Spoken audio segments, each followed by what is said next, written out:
with Sam Seder. The destiny of America is always safer in the hands of the people than in the conference rooms of any elite. Sam Seder. They are unanimous in their hate for me, and I welcome their hatred. We must guard against the acquisition of unwarranted influence, whether sought or unsought, by the military-industrial complex. The Majority Report with Sam Seder.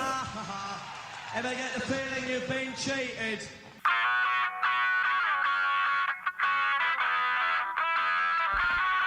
It is Monday, May 13, 2024. My name is Sam Seder. This is the five-time award-winning Majority Report. We are broadcasting live steps from the industrially ravaged Gowanus Canal in the heartland of America, downtown Brooklyn, USA. On the program today, Teresa Ghilarducci, director of the Schwartz Center for Economic Policy Analysis at the New School, author of Work, Retire, Repeat: The Uncertainty of Retirement in the New Economy.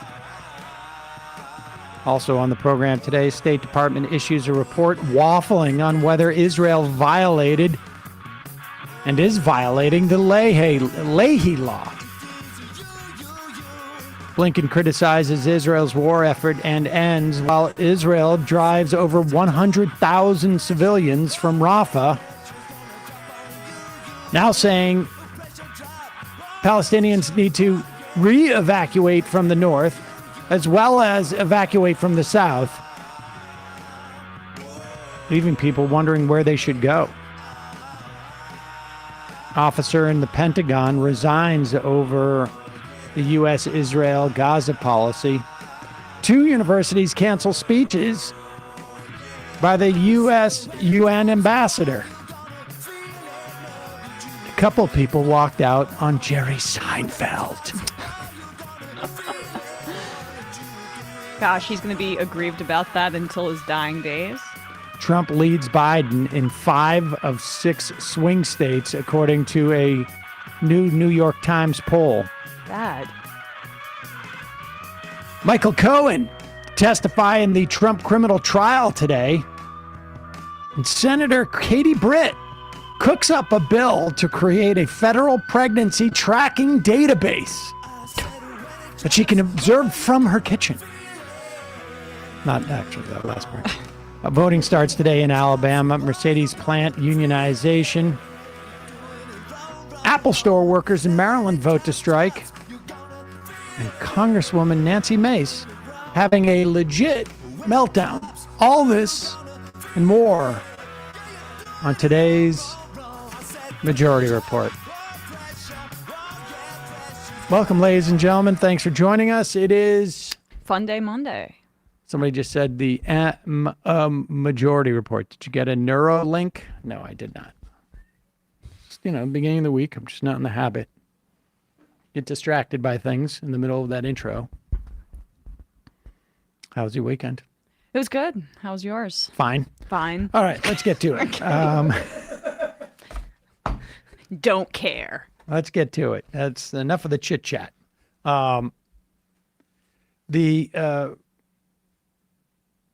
The report that we've been talking about that had been put off, at the end of last week, has been released. It really is a bunch of mumbo jumbo, and it's fascinating to see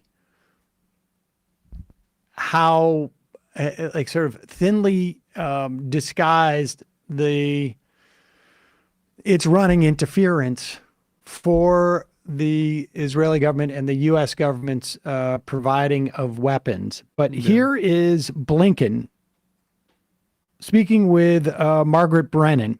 And this is coming in the wake of reports from the Times of Israel that both the top Israeli generals and the head of Shin Bet are now either leaking or speaking to the press about what a disaster this Gaza excursion is turning into, and the fact that there does not appear to be any type of end game being articulated by Israeli leadership. No end game and no strategy.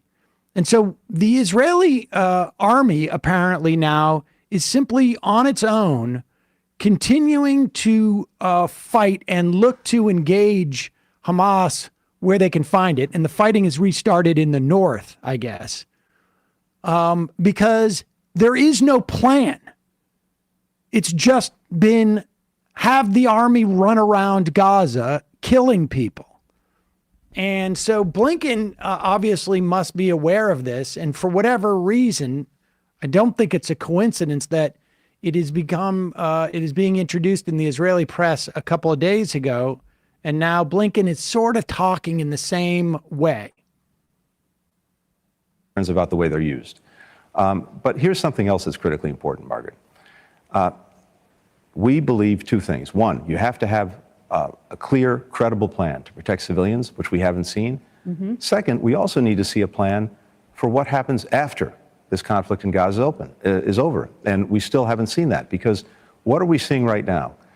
We're seeing parts of Gaza that Israel has cleared of Hamas, where Hamas is coming back, including in the north, including in Khan Yunis. As we look at Rafah, they may go in and have some initial success, but potentially at an incredibly high cost to civilians, but one that is not durable, one that's not sustainable. And they will be left holding the bag on an enduring insurgency, because a lot of armed Hamas will be left, no matter what they do in Rafah. Or if they leave and get out of Gaza, as we believe they need to do, then you're going to have a vacuum, and a vacuum that's likely to be filled by chaos, by anarchy, and ultimately by Hamas again. So we've been working for many weeks on developing credible plans for security, for governance, for rebuilding. We haven't seen that come from Israel. We've been working with Arab countries and others on that plan. We need to see that too. We have the same objective as Israel. We want to make sure that Hamas cannot govern Gaza again. We want to make sure it's demilitarized. We want to make sure that Israel gets its leaders. That's what we're determined to do. We have a different way, and we think a more effective, durable way of getting that done. We remain in conversation with Israel about exactly that. Mr. Secretary. I just want to note that there is still and I welcome his shift in tone because of what it may indicate behind the scenes. But there is no conversation about what Palestinians want for their future. We are working with other Arab nations. We're working with the Israeli government, the government that we will impose on the Palestinian people. And that's just taken for granted by Margaret Brennan and by most of the people in the press. It really is shocking. As we talk about democracy. They don't even need to float the idea of and we're even thinking about maybe a commission of Palestinians. Let's not ask even them. But it is, he's contradicting himself just even in the context of that interview, because it's quite clear that Israel does not share the same goals, and I'm not even sure that I share the same goals that Blinken does.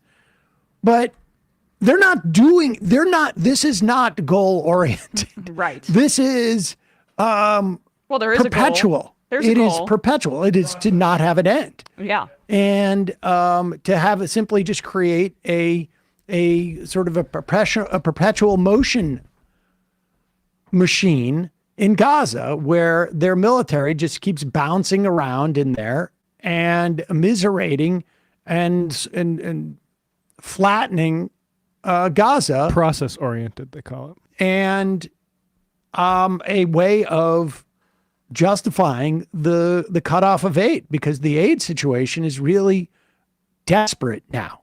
I saw this morning that the hospitals could be shutting down, according to the Gaza Health Ministry, or within, quote, a few hours, because they have no fuel left. No fuel. There's no water. Tomorrow on the program, Mohammed, who came on, I guess it was now about a month and a half ago, right? Who is Palestinian living in Belgium, I believe, raising money for his family. And about 3/4 of his family were able to escape to Egypt because of, frankly, in a large part, help of this audience. and he's going to come on to give us an update. I believe his brother and his father, maybe one other of the family, are still stuck in Rafah. They couldn't leave because the gate was closed. And he's been in touch, and I have like about 2 or 3 seconds of video of where they're living in a tent on the beach at the moment. But we'll talk more about that tomorrow. Meanwhile, Josh Paul, you remember, he is the former State Department official who had resigned over, and I think he was one of the first resignation. Yeah. Specifically, he worked in the part of the State Department that assessed whether weapons were being used by countries that we've sold them to in a way that is contrary to international or U.S. law. And he saw that there was no interest in the State Department to really make this assessment, at least in terms of like the leadership. Here he is reacting to the report that came out. And the report says something that I like. It's not unreasonable to say that Israel is in violation of U.S. or international law. So in other words, we're not willing to call you crazy if you really see what's going on. But that's about as far as we're going to go. We can't, they didn't give specific instances because that would, and they also made the laughable claim that they're not blocking humanitarian aid, which we know is patently false because the U.S. had to airdrop aid in and build a port. But they're also, if they were to say specific instances, that would trigger the Leahy law. And then they would be openly violating international law if arms went to Israel. So let's drag our feet on that. Yeah, and it says it's likely they used U.S. supplied weapons in violation of international law. But go ahead. I think it is a self-contradictory report in many ways. It does say that it is reasonable to assume that U.S. weapons have been used to commit violations of international humanitarian law, and yet it does not say that Israel has violated international humanitarian law. It does say that Israel has restricted humanitarian assistance into Gaza, and yet it says that currently Israel is not restricting U.S.-funded humanitarian assistance in Gaza, which is an absurd thing to say, given that the IDF is at this moment closing and has closed for several days the Rafah crossing point. So it is clear, I think, that the administration is doing this in order to continue the flow of arms. These are American weapons. Most of the bombs are American. Most of the artillery shells, the tank shells, there is significant American role in terms of the armaments being used here. In many cases, striking targets in which there was no identified military objective. All right, we'll talk a little more about this later in the program, and again, we'll have at least a secondhand account of what's happening in Rafah from Muhammad, whose his family is, or at least parts of his family, is still stuck there. I do just think we should mention the UNRWA decision and the way we went head over heels to have the entire Western world stop funding UNRWA based on just a suggestion. And the difference in what we demand for based standard of evidence. Yeah, exactly. Based on a lie that they said UNRWA was involved in October 7th on the day the ICJ said they were plausibly committing genocide. Yep. In a moment, we're going to be talking to Teresa Ghilarducci. She's the director of the Schwartz Center for Economic Policy Analysis at the New School, author of Work, Retire, Repeat, The Uncertainty of Retirement in the New Economy. The Social Security Trustees report came out last week, and we thought it would be a good time to push back on all the ridiculousness about Social Security and also the problems that we have with retirement in this country. But first, a couple of words from our sponsors. This is a sponsor I use myself. They approached us years ago to advertise, and at the time I wasn't worried about it. I asked Michael if he wanted to do it. Michael was thinning a little bit up top, and Nutrafol was interested in sponsoring us. Nutrafol is the #1 dermatologist recommended hair growth supplement, has over 1 million people seeing thicker, stronger, faster growing hair with less shedding. And I have been using it now for, I think, over a year, and I've seen a noticeable difference. I was feeling like I was getting a little thinning on this side. Mm-hmm. And, you know, I'm up there in terms of age. And I figured, why not get out ahead of it? Because it is, it's drug-free. It's physician-formulated. Nutrafol's hair growth supplements are clinically tested to multi-target key root causes of thinning, including stress, nutrition, and lifestyle. And it doesn't have the side effects that the drug-based solutions have. And so I figured, why not? From Nutrafol's perspective, your hair is never just about your hair. That's why Nutrafol takes a whole body approach to hair health, addressing the problems inside to help hair grow on the outside, supporting your lifestyle, not just your hairstyle. Nutrafol has multiple formulas that are tailored to give your hair what it needs to grow throughout different stages, such as aging and parenting, as well as for different lifestyles, such as plant-based diets. With Nutrafol, building a hair growth routine is simple. You purchase online, no prescription or doctor's visit is required. Free shipping and automated deliveries ensure you'll never miss a day. You'll see results in 3 to 6 months. They test these formulations. So it's not just they test the ingredients, which a lot of places do. They actually test the formulations in clinical trials. Take the first step to visibly thicker, healthier hair. For a limited time, Nutrafol offering our listeners $10 off your first month subscription and free shipping. When you go to Nutrafol.com, enter the promo code TMR. Nutrafol.com, spelled Nutrafol.com, promo code TMR. That's Nutrafol.com, promo code TMR. I also use our next sponsor as well. Not as much as one would think, because I have a beard. But I still got to shave here and here and right here and right here. And if you don't like having a bunch of plastic, having to buy a bunch of plastic for your razor, if you don't like to be stuck in some type of subscription program that seems like, wait a second, I just bought into some type of proprietary system. If you want a beautiful shave, Henson Shaving. Henson Shaving is a family-owned aerospace parts manufacturer that has made parts for the International Space Station and the Mars rover, and they have taken that technology and precision engineering and have made you the best possible razor. Why is it the best possible razor? Well, it's not just the little ridges right here to evacuate like the shaving cream and whatnot. It is that it turns out when you get a bad shave, it's not because the razor is dull. Apparently people can sharpen razors. It is because that the blade sticks too far out from the razor and bounces like a diving board. So a bad shave isn't a blade problem, it's an extension problem. They use aerospace grade computer numerical control machines. Henson makes metal razors that extend just 0.0013 inches, which is less than the thickness of a human hair. It means a secure and stable blade with a vibration-free shave. And the thing about Henson Shaving that I'm quite convinced it's because they're Canadian.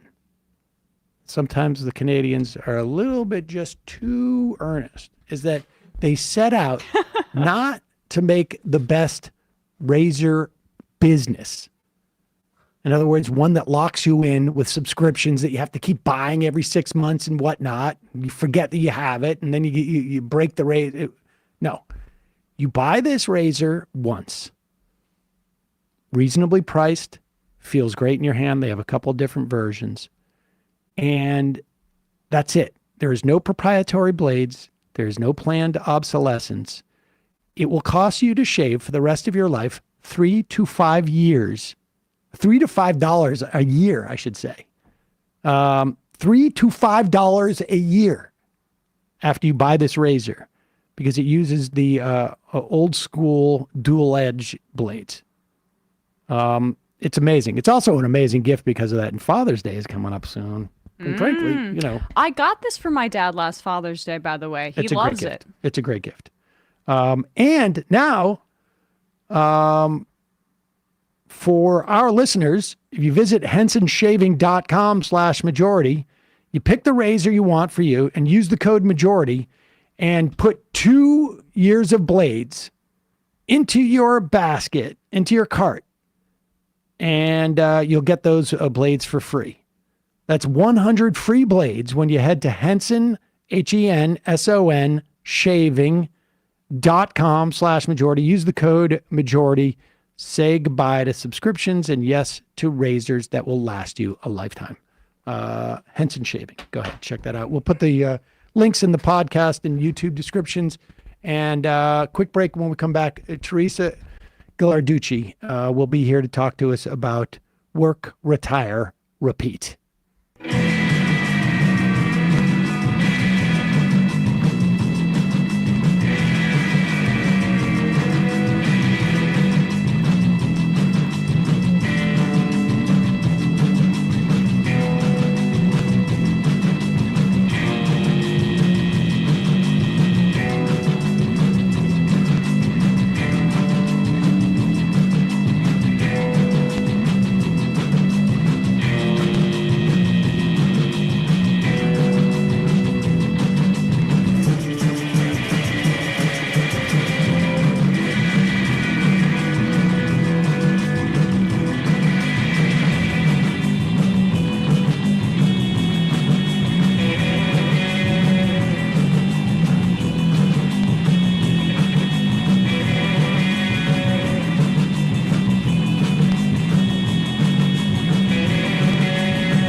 We are back. Sam Seder, Emma Vigeland on the Majority Report. Want to welcome to the program Teresa Ghilarducci. She's the director of the Schwartz Center for Economic Policy Analysis at the New School, author of Work, Retire, Repeat, The Uncertainty of Retirement and the New Economy. Teresa, welcome to the program. Thank you for having me. So the Social Security Trust Fund report was released, I guess, last week. We actually gained a year of solvency, in part because I think the economy has grown faster than we had anticipated. And I would imagine in part, too, because of COVID, we actually lost, hundreds of thousands of people who might otherwise have been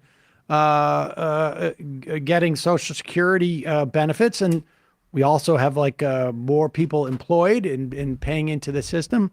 But putting that aside, I still hear all sorts of lies, misinformation about Social Security, and it drives me nuts. It has me in comment sections and Instagram stuff that I don't even want to talk about. But let's just start. To the extent that we do have a retirement crisis, let's talk about what that crisis is. Yes, about Social Security. The big driver for Social Security is actually not longevity. That has already been built into the system. And COVID, as much as horrific as it was, did not move the needle that much. It has to do with numbers and just the magnitude. We lost a lot of people, but we have tens of millions of people who are now on Social Security now. What matters, and this actually answers your question, to Social Security, because it matters for society, is how well we employ workers while they're working. So if we have the kind of economy we've had in the past 2 years, where lower income people are getting most of the wage increases and there's full employment, then you can fund almost any retirement system. And the insecurity of our retirement system has basically come from 40 years of wage stagnation, a lot of instability in employment between the ages of 50 and 60. So the labor market is not as secure a place as it needs to be to have a well-funded pension system. So if we get to the very basics, economic basis of why our economic system does not produce good retirement security. That's a good start. And then I'll just, one more beat, is that the design of the systems we have to get people to do a rather simple thing, save while they work and draw from that income while they're retired, is broken. That system of retirement savings is broken. Okay, and we will get into that, because that's the traditionally, when Social Security was introduced, it was part of a three-legged stool. That was you'd have your pension, and back then it was a defined benefit pension, and we will talk about the difference between defined benefit and defined contribution. Your Social Security and your savings that you might have, and that was it. And I want to talk in a moment as like the percentage of people who are fully relying on one leg of that stool, essentially. But my understanding in terms of like Social Security, the big difference, the big challenge that we're facing is in 1980, I think it was like 83, or when there was the Greenspan Commission that basically expanded the trust fund, which is basically a slush fund in anticipation of the boomers generation being this big generation of potential retirees. At that time, we were, Social Security tax was touching about 90% of the nation's aggregate income that was earned. Yeah. And because of income inequality, we now are only touching about 84%. I've seen, slightly just different numbers, but that dynamic is basically what we're facing, because the cutoff now is at about $168,000. And anything above that is not taxed by the system.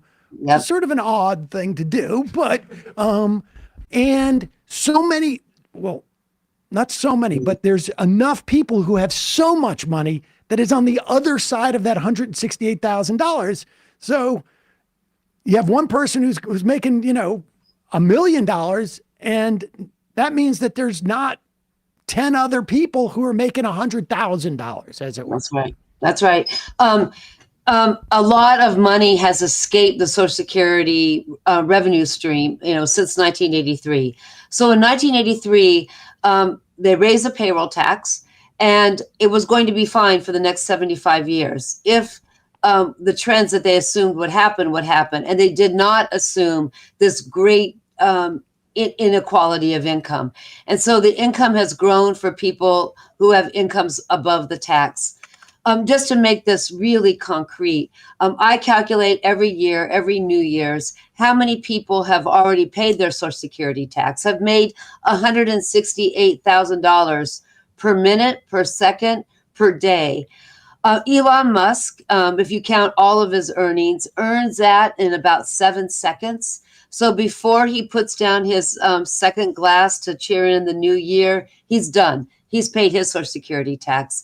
Another 200 people have already paid their tax by the time they wake up and nurse their New Year's Eve, hangover. So there are more and more billionaires, millionaires, very high-end people who look to the system as a $168,000 person.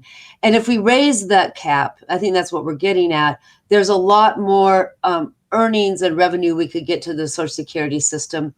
Making the Social Security system solvent is not actually a economic problem. To raise the tax on higher income people would not affect, according to economists, and I am one, economic innovation, economic activity, or economic growth. There could be a political problem, is that if we raise the tax but don't raise the benefits for higher income people, they may opt out of the system. But even if we raise the tax and actually increase their benefits, we still would be net positive. So that's in the cards for Social Security. I think what you're getting at, though, is the bigger problem is, what do we do with that second tier? That tier of savings that was supposed to come from work, from defined benefit plans that are these traditional plans that pay according to your years of service and your income, and the form that's replaced it, the 401k system, which is a defined contribution. You put in money in, and whatever you put in, you take out. Both those systems have failed and fall way below certain systems, these similar systems in other countries. So we have not been doing it right according to our own standards and according to international standards. Okay, and I want to get back to that second part, but just to just close out the question of Social Security. Yep. One of the proposals that we also hear is, in addition to sort of like, let's just get rid of the cap, is to have a donut hole. Now that donut hole would be, okay, let's say it's at $168,000, let's just call it $170,000 today is the thing.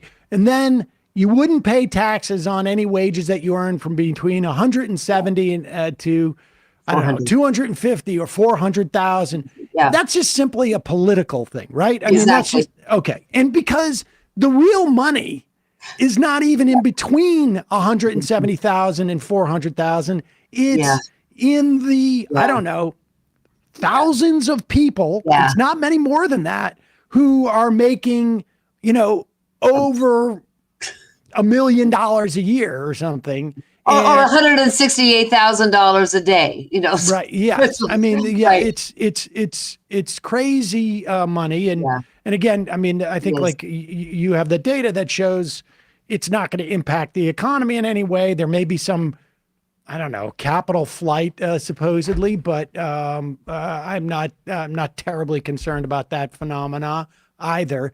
And you know, as they say, a rich man only buys one loaf of bread a day. And so, you know, Elon Musk has trouble figuring out what he's going to do with his money. And I have a good suggestion. I think Elon Musk would not miss his money if he pays his Social Security tax on his salary, which is actually modest. It's under $1 million. So if he paid his taxes on his salary, which is just kind of technical, he wouldn't miss it. There's been no evidence that when wealthy, high-income people paid their Medicare tax throughout the whole year, that made them less loyal to Medicare. There's a lot of money in just raising the cap to $400,000 and then having people pay, lifting the cap, but also protecting people under $400,000. That brings in less money. Actually, making capital gains revenue, or the kinds of income that people like Musk really depend upon, taxing that a little bit for Social Security has an economic justification and a political justification. The economic justification is it won't affect economic activity. And Social Security always was meant to have general revenues come into it. So it doesn't violate the precepts or the mission of the system to have a little bit of money coming from general revenues. And also the amount needed would not affect economic ability. One more economic argument and political argument for doing that is that when Social Security started, it already had a debt because it was paying benefits to people that never paid in. So that's a legacy debt that has always been with the system. Those with legacy wealth have a claim to pay for those with legacy debt. We didn't know where we're going to be. Are we going to have rich parents or poor parents? We had to pay Social Security benefits out to those people who have no means. The people who are wealthy now got wealthy because of the system, mainly because there was a strong Social Security system. And so taxing a little bit to pay for that legacy debt also has precedent. So Social Security really is actually kind of easy. Within the system, we can fix the system, and we have another year to do it, until 2026 to do it. And the donut hole explanation, Sam, that Sam gave, does that make it less robust or rife for, I would say, cutting it into in the future? Because when you kind of overcomplicate these systems for political realities, it means that the next administration could change the goalposts, and then it almost opens it up for further cuts, frankly. Yeah, Emma, I'm really glad you said that. I think the donut hole is a needless complication. I'm an economist, and you'll hear this from economists. What we want is a simple, broad base and a low tax. So I would be in favor of actually lifting the cap and keeping the payroll tax as low as possible.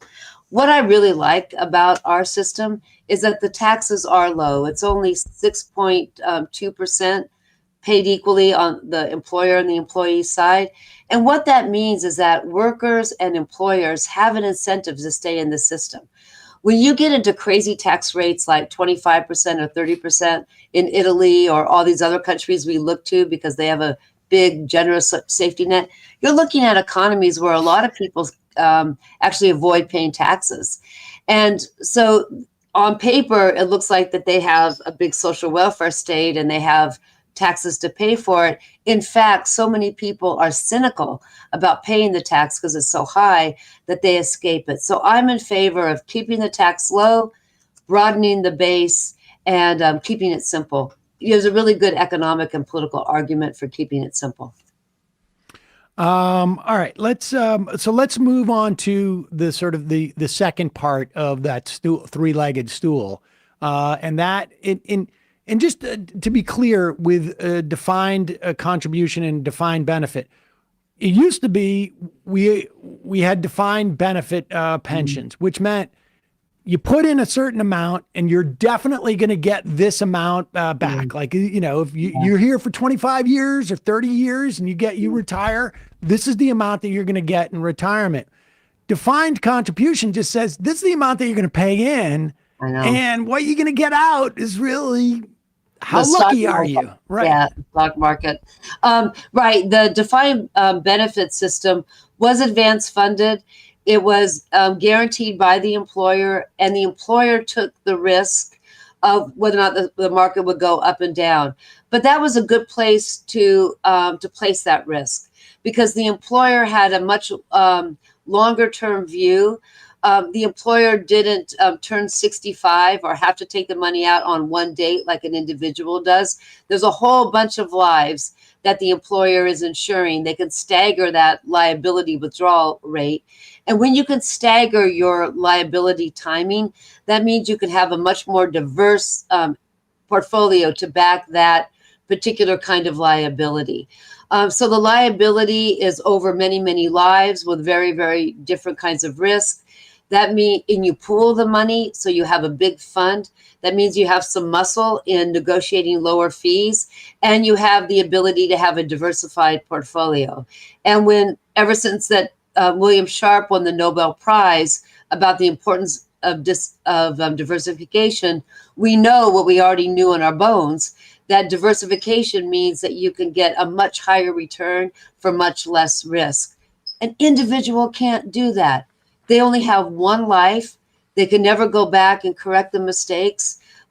They turn their retirement age, they turn only once on their retirement age, and they are taking all the risk, like people did in 2008, of being 58, losing your job at 58 in a worldwide recession means you can never catch up. And we are still seeing that cohort of people very insecure from their retirement with no fault of their own, because they couldn't work that extra 6 years like they thought they could. Their 401k turned into a 201k. That's not my line, but it's like the most visual thing of what can happen to you.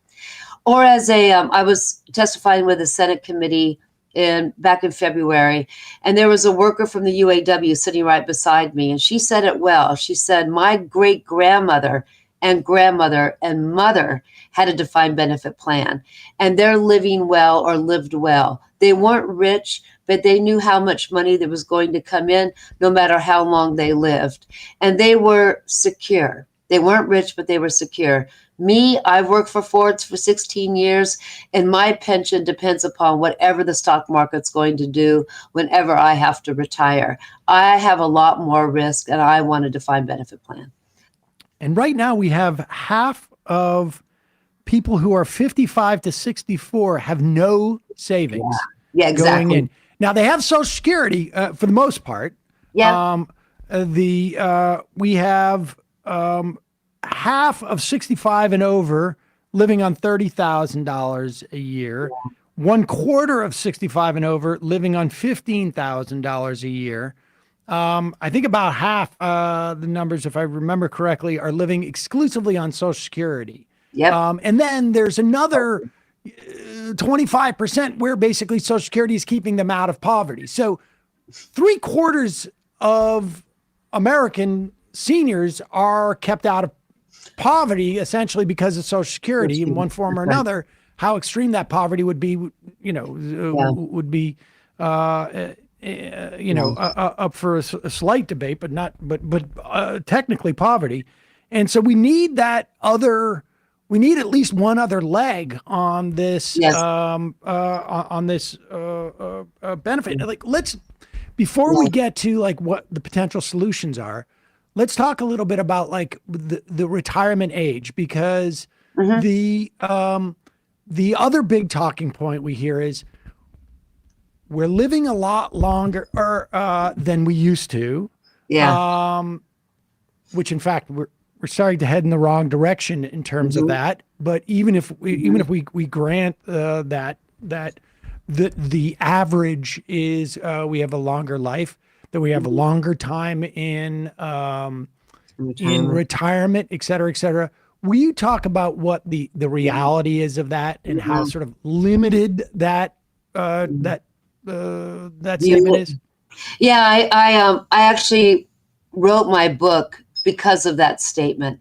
The sentence that goes like this: we're all living longer, so we should work longer, is based mostly on hope and optimism and mainly ignorance. And so I interrogated the implications of that statement and just the veracity of that statement. And my book, really does take that statement seriously. And there is no evidence that we are all living longer. The average has gone up, but the average has hid very important differences.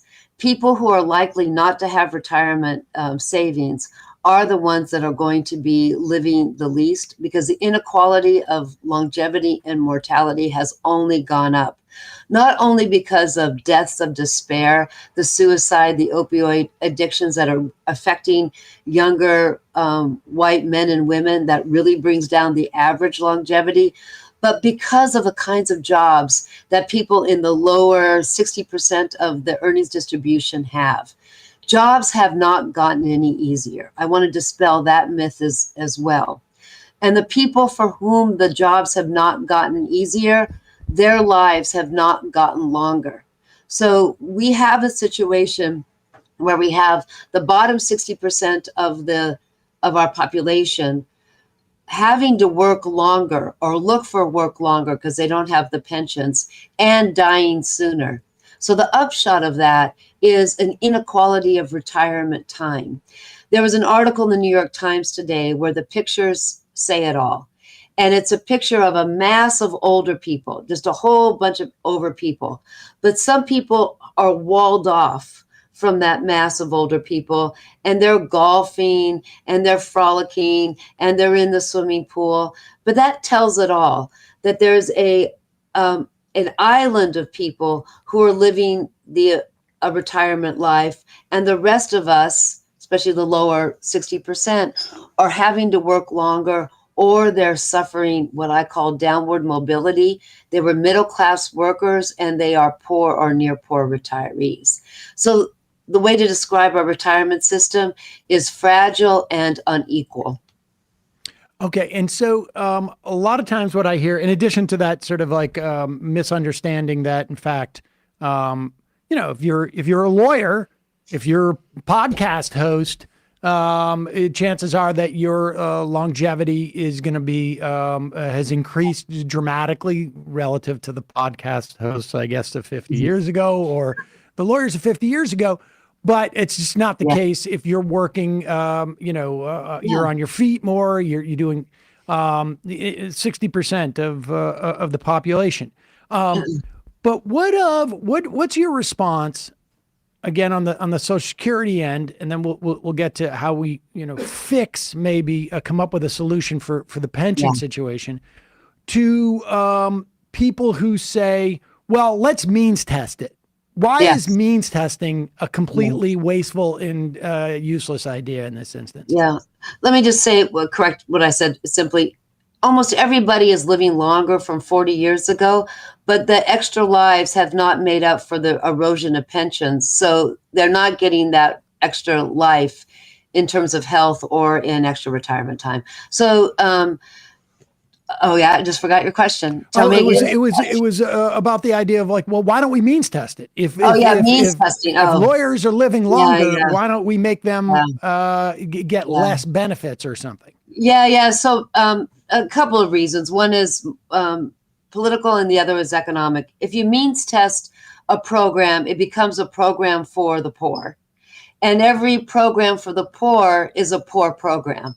It doesn't have any political support, and it becomes filled with tests about whether or not you deserve it. And so it just erodes in terms of its quality and its reach. The other practical issue is that if you means test, you don't get that much money. What it is better to bring in to have universal programs, and then if you got lucky enough to be wealthy, you just tax people in a progressive income tax. You don't have to go to the program to make it even less regressive. Also, a lot of well-off people get a lot already from the system because they're living longer. They're the ones that get to claim their Social Security at 70.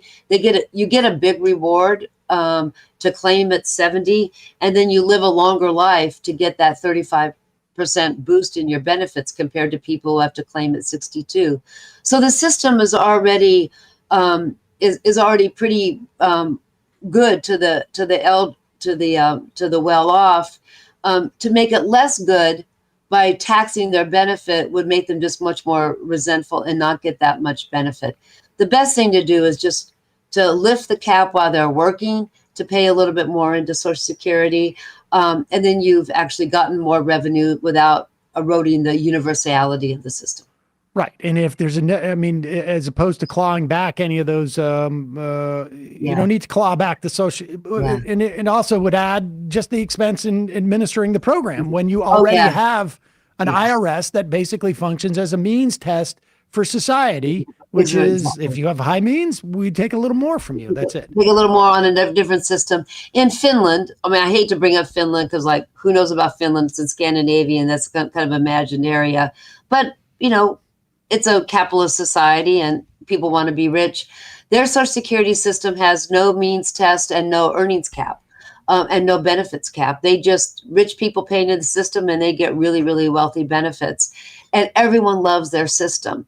The Dutch system, much more like the United States in terms of culture and economic structure, they also have a system that gives higher benefits to high-income people, but then everybody pays in.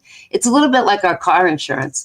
Like everybody pays in, and if you need to get car insurance, you don't get means tested about whether or not you get your car insurance test. All right. The Social Security really is insurance. One other sort of, myth I had forgotten too about Social Security as to what you hear when they say it's doomed and we need to privatize the whole system is the change in the ratio of retiree to workers, which has changed, but it completely discounts also the changes in productivity. Exactly. You said it exactly right. The math about whether or not you can decide if a system is affordable or not is not the ratio of retirees to workers. That's not the dependency ratio is crude and irrelevant. Because, for instance, sorry to interrupt my own self, but we had a very, very high dependency ratio when men went to work and women stayed home with a large number of children. The dependency ratio was quite high, but because the economy was booming and all of those people that were in the labor force were working, you could afford a high dependency ratio. And we spent a lot on the kids. We have world-class universities that were free. I went to one, the University of California at Berkeley. You're talking about in the 50s and the 60s. In the 50s and 60s. So the point is that we had a booming economy. And I'll just go back to what you first said when you first had me on the show.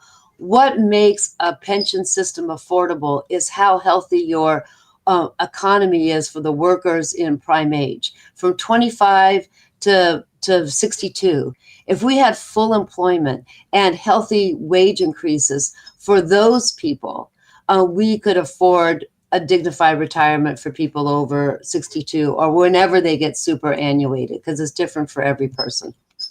Okay, so with, I think, hopefully all of the myths about Social Security dispelled. Okay. And so that people can go out and when they see their favorite influencer make a snide remark about Social Security, tell them you don't know what you're talking about. That's right. But that the system was always designed to be one leg of a three-legged stool. It feels like the third leg, just normal savings, is non-existent on a day-to-day basis for the majority of Americans. I mean, and the idea of putting money aside into a 401k, which is again a defined contribution program, but not a defined benefit. It's basically like I'm putting my money on the horse races, and if number 5 comes in, I'm going to have a decent retirement. I'm not going to be a burden on my kids. I'm not going to have to eat cat food. But if it doesn't, then I'm not. That's not a way like a civilized society should run its retirement program. What is the best replacement for that second leg of pensions? Well, it's a hybrid, between a DB and a DC. The DB had some flaws. One of them was that it's often connected to one employer. And if that employer went away or that sector was really hard hit, then nobody backstopped your plan. You had some insurance, but it wasn't perfect. Also, it wasn't universal. About half the workforce, a little bit more than that, were in the system, and a lot of people were left behind. So a lot of what's wrong with that system is that it's voluntary. The employers volunteer to provide it, and the workers volunteer to add it in. A better system is to combine the two, and that is to everybody who has a Social Security number and an account and accrediting and accredits should also have a pension, and that money and their money, a government match, should go in to build up a fund alongside a shored up Social Security system. So it's a private account, it's an individual account, but it doesn't replace the basics that we get from Social Security. But it has a couple of aspects to it that the current DB system and DC system doesn't have it. You put the money in, but you can't take it out for emergency funds. A big problem for the defined contribution system isn't just that it depends upon earnings along the way, but that in America, and it's unlike any other country, you can take it out before retirement. And that leakage, for all sorts of really good reasons, is what dooms many people's retirement account. So a better system, you put the money in, it doesn't come out until you retire, but it's invested in a pooled way. It's invested in a sensible way that that the individual worker is not at risk of making the wrong decision. And then it's very likely that when you retire, it's a big enough nest egg that you can smooth out any big changes like the financial crisis in 2008. So it actually smooths out the contributions, it smooths out the investments, and people can't take it out before they retire. Like, we can't borrow from our Social Security, and we can't take our credits out, before our retirement age. That's the secret to a good system, and that was the secret to the defined benefit system. You could never withdraw it when you were 50, for all these other purposes. And I mean, that also raises, why do we have people having to withdraw that to send their kids to college or to pay for healthcare? But how is what you're describing different from, let's say, Social Security? Yeah, the key difference is the way it's funded. Social Security is funded on a pay-as-you-go basis. The well-paid and fully employed workers pay into the system, and it goes right out the door that year to pay for current retirees. In our 401k, because I'm assuming you and Emma have a 401k or defined benefit system, you pay into the system, and it's invested in private assets, and that builds over time. Emma, you're shaking your head. You have a 401k, yes? Working on it. Working on it. Okay, I saw that flicker. The 401k system isn't great, but it's better than nothing, Emma. And so you and everybody listening should max out to the 401k if you're lucky enough to have an employer with a 401k on offer. But economically, Sam, the Social Security is pay as you go, goes out the door. The private advanced funded system is invested in private assets and it grows. And the trick about that is that if you've paid into your private asset your whole life, at the end of your life, 70% of what you're spending as a retiree comes from those investment assets, not from you having to save. So if you don't, that's why for a young person like Emma, if you start saving now, you get the power of compound interest and you don't even really notice that you're not spending as much right now, because as it grows, you don't have to put as much in. If you wait until you're 50 and you want to be where you were if you started saving in your 20s, you have to put in half your salary to make up for what you would have had if you put in 4% of your salary in your 20s, or 8% in your 30s, or 12% in your 40s. That power of compound interest, anybody could do it on their computer, take a calculator, is what's behind that second tier, Sam. Is that if you advance fund and you do it early enough and you do it long enough, most of those earnings come from the market, not from your own reduction, your own austerity. And my understanding is that in Congress, there is a version of that is being promoted, and it is bipartisan. And I would imagine it's because it has both those elements. One, that it's sort of locked away. It's not something that you have access to. Like theoretically right now, you could have an IRA in addition to a 401k or in lieu of. And I think you can take out from there. You'll have penalties and you're ruining your savings. But it has that same sort of quality of like, you can put it in an index fund, or I guess you could do other more creative things that I don't understand, but it would accrue over time. It would have compounding interest. So there's the compounding interest and the fact that it helps prop up the stock market, frankly, is what is appealing to conservatives.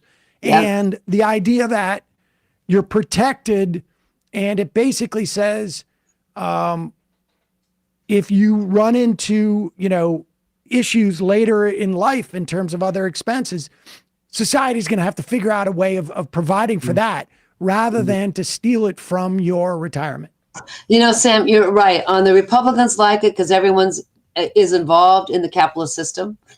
And the Democrats like it because if your parents stop dipping into their 401k to pay for your college education, if they can't do that, because I know parents here, they would do everything they could to get their kids to a college, especially middle-class parents. They would dip into their Social Security. They would sell their soul to the devil if they could. But since you can't dip into Social Security, or as far as I know, sell your soul to the devil and get money, dipping into your 401k is where people do it. And we don't have any political support to fund our public schools, like we did when I got to go to the University of California at Berkeley. That was my baby bond, was the promise that if I could get to college, then I would have a first-rate college education. I didn't need to have cash in order to go pay for a very high tuition. So the problem in our society is that we don't have full employment. For 40 years, ordinary workers didn't get a raise. And we've put so many costs on families that used to be paid for by society. That's what's eroded the pension system, not longer lives or even the demand for workers to have some time off at the end of a long working life. What is the status of that retirement? Yes. Yeah. And that bill. you refer to it as the Gray New Deal. Why not silver New Deal? Silver, it would have been better. Speaking as someone right? who is Totally. starting to silver, not so much gray. Yeah, you're right. I should have. Gray, I kind of wanted to lift up. Like, remember, black is beautiful. Gray is beautiful. Kind of lift up what had been demeaned, and lift it up as like first rate.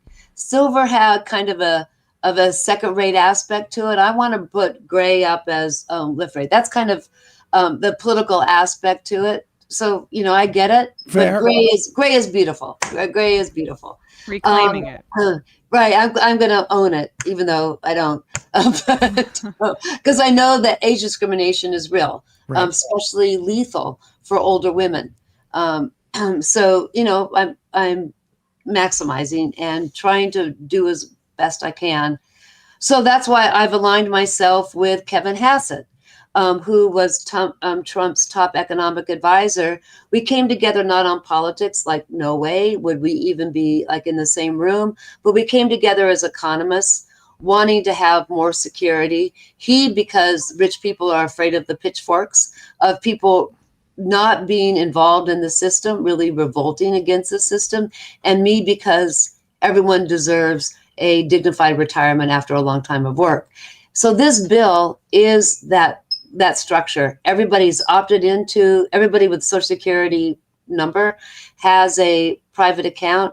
And if you're low income, the government contributes 5% for every 3% that you put in. I know that lower income workers, though they live on the edge, want retirement because whenever they unionize and they're really low income, they vote to have their union and employers set aside some money for retirement. So the janitor, the home health care worker, they want security in their old age. They're completely financially literate, knowing they need to have it. They just need a platform to do it.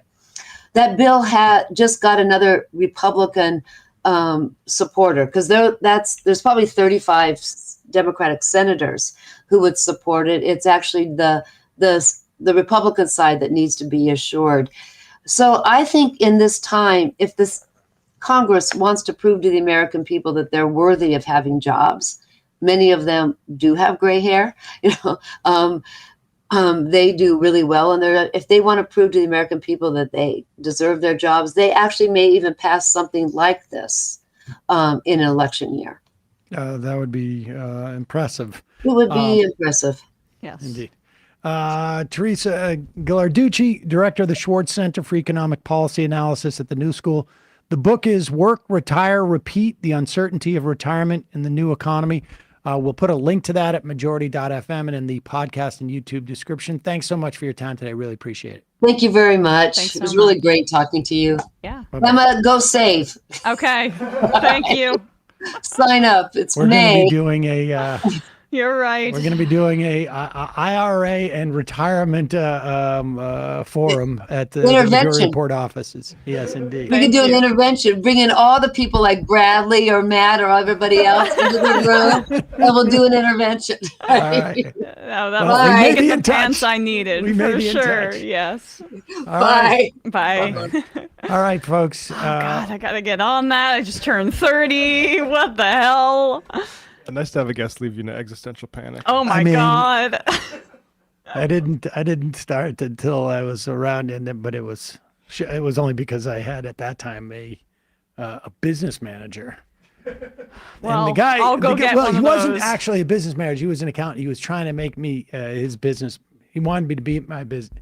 He wanted to be my business manager. And I'm like, you're just going to pay like the 7 bills I have? Yeah, right. Charge me a percentage, and then he That fired could be me. helpful. I just get like super anxious and clammy just even thinking about money, so I just am avoidant about it. But I gotta. No. Unless it's on a gambling website. Oh well. Hey. Well, that's why I keep sending like the compound interest thing. I am aware of only because of Instagram. So I keep sending it to Mila, trying to get her to like save money. Right. And that's when I ran into that guy who was slagging Social Security on Instagram, and then I got forced to make a comment. I remember getting the compound interest pitch when my mom had me open up a savings account in the grocery store in my hometown when I was like an 8th grader, and then I cleaned it out 3 years later to buy a car. So. Well, Well, we're going to head into the fun half and then roll right into our captured meeting on retirement in the office afterwards. Captive audience. Folks, just a reminder, it is your support that makes the show possible. You can become a member at jointhemajorityreport.com. When you do, you not only get the free show free of commercials, you get the fun half. You can IM the show. And more. Someone just IM'd. Emma's 401k is called DraftKings.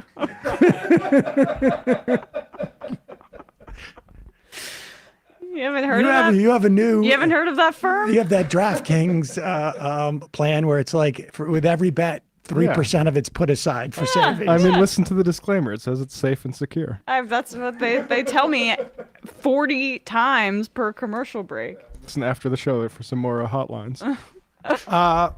Folks, don't forget to sign up for the AM Quickie. It's a great way to stay atop the news. 5 minutes a day worth of reading, if that, and you know all the news stories. It's free 3 times a week. Check it out, amquickie.com. Also, justcoffee.coop, fair trade coffee and hot chocolate. Use the coupon code majority, get 10% off of that. And as always, you can check out the podcast descriptions for the advertising deals that we have on any given day. And we include those also in the AM Quickie, don't we? So check that out. Emma. On ESPN, we will obviously be talking about the NBA and NHL playoffs so far. It's been a bit of a rough weekend at the office for the most part on that front, but we'll be breaking it all down. YouTube.com/ESPN show.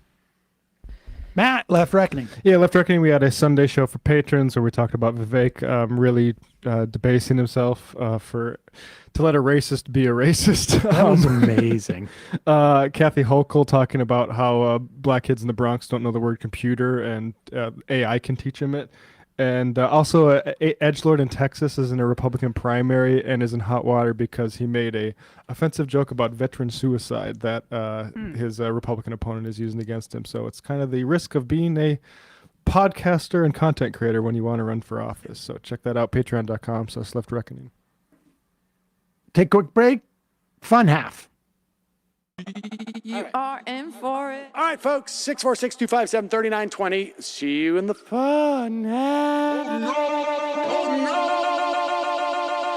Are you ready?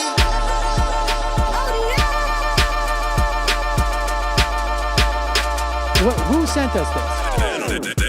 Anarchy. Alpha males are back. Boy is back. And the alpha males are back. Just as delicious as you could imagine. The alpha males are back.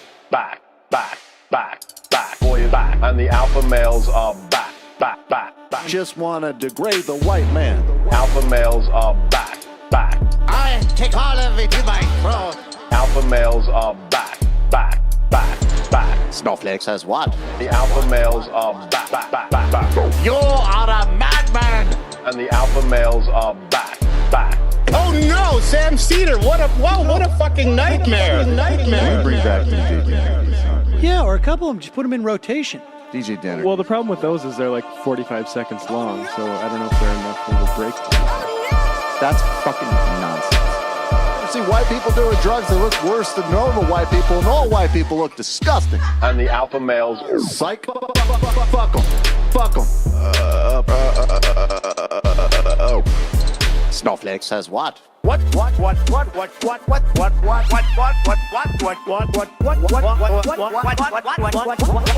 Snowflake says what? A hell of a lot of bank. A hell of a lot of bank. Okay, I'm making stupid money. Hell of a lot of bank.